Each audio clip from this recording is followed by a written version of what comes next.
Hi, this is Yulia, and here we are again. Welcome to All the Rebels and Revolutionaries. Today, we transport ourselves to the beautiful island of Cuba.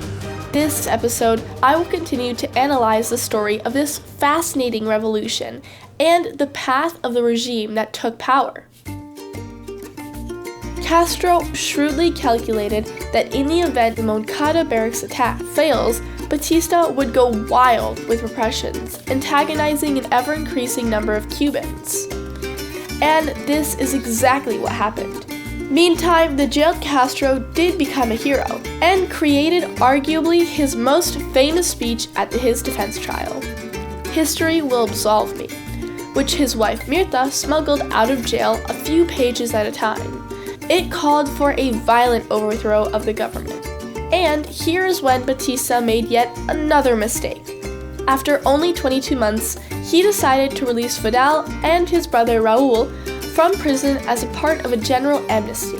As the head of the 26th of July revolutionary movement and a well-recognized political force, Castro was preparing for the next step. To consolidate his forces and find a source of funding, he left for Mexico. On November 25, 1956, he returned to Cuba aboard the Grandma, a 65-foot yacht with a small band of 89 revolutionaries ready to overthrow the government.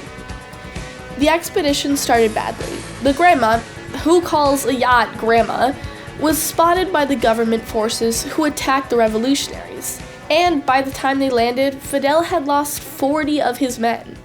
The rest of his band moved towards the Sierra Maestra Mountains.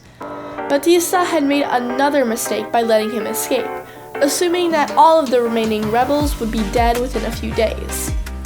After losing several more of his comrades, Fidel, with his brother Raúl, and an Argentinian doctor, Ernesto Guevara, also known as Che, and 15 other soldiers made their way into the mountains.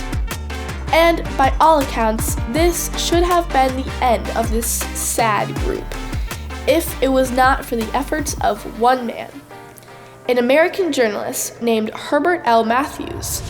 The legend of Fidel Castro really started with one American journalist. Matthews described Fidel as a powerful giant, striving to free his people. This is the image that was promoted to the rest of the world, which assured a steady source of funding for the Cuban opposition groups. Not to be outdone by a fellow journalist, the CBS crew made its own pilgrimage to the Sierra Maestra. This begs the question, if foreign journalists could so easily find and interview this scraggly band of revolutionaries in the middle of a supposedly impossible mountain terrain, why wasn't Batista able to find and eliminate them? While the world was following Fidel, the real actions were taking place in Havana, where the Student Revolutionary Directory stormed the presidential palace in an attempt to assassinate Batista. In Santiago, the revolutionary underground movement waged a fierce struggle with Batista's forces, bearing the brunt of his repressions. Fidel, on the other hand, was gradually becoming the symbol of these disjointed revolutionary efforts, even though he did not participate in any of these armed struggles. Assisted by the US media, Fidel did do a lot of PR, promising a new world to the Cuban people. And since the old world was rather ugly, many were inclined to believe him. While Fidel's armed group was insignificant in the urban struggle, leaders of various opposition groups could not ignore Fidel's legendary status that he so masterfully created.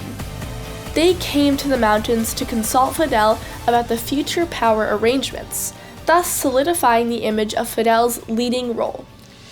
In the meantime, his army gradually increased, as he got more funding from a variety of leftist sources all over South and Central America. In the summer of 1958, Batista decided to get rid of Castro. He deployed more than 10,000 men into the mountains against Castro's much smaller army, 300 to 350. These government forces surrounded the rebel group but did not destroy them. Batista had a big problem. Just a month earlier, the US announced their complete suspension of military assistance to his government due to the growing number of human rights violations. This sent a signal to all opposition groups that Batista lost the moral and military support of his biggest ally.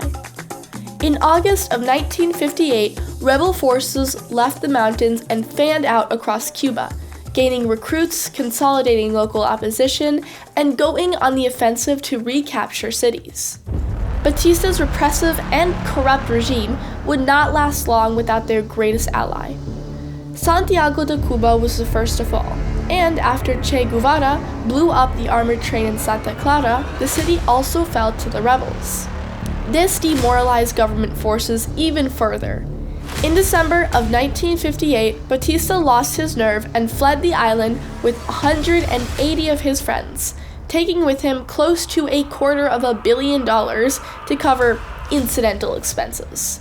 The resulting power vacuum was quickly filled by the revolutionaries. On January 2nd, Fidel Castro and his army set out on a triumphant 600-mile march from Santiago de Cuba to Havana. Fidel spoke on every stop, proving himself to be a PR genius. Charisma was his true gift. He was a very likable dude. To be fair, unlike many other revolutions, the initial power transition was done with minimal loss of life. This inspired tremendous confidence in Fidel across the world, for a time. True to his word, Fidel did form a coalition government, consisting of all major opposition groups. The future for Cuba never looked so bright.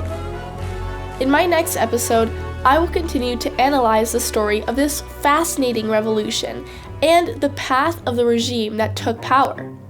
Thanks for joining me today, and please subscribe to my channel, Rebels and Revolutions.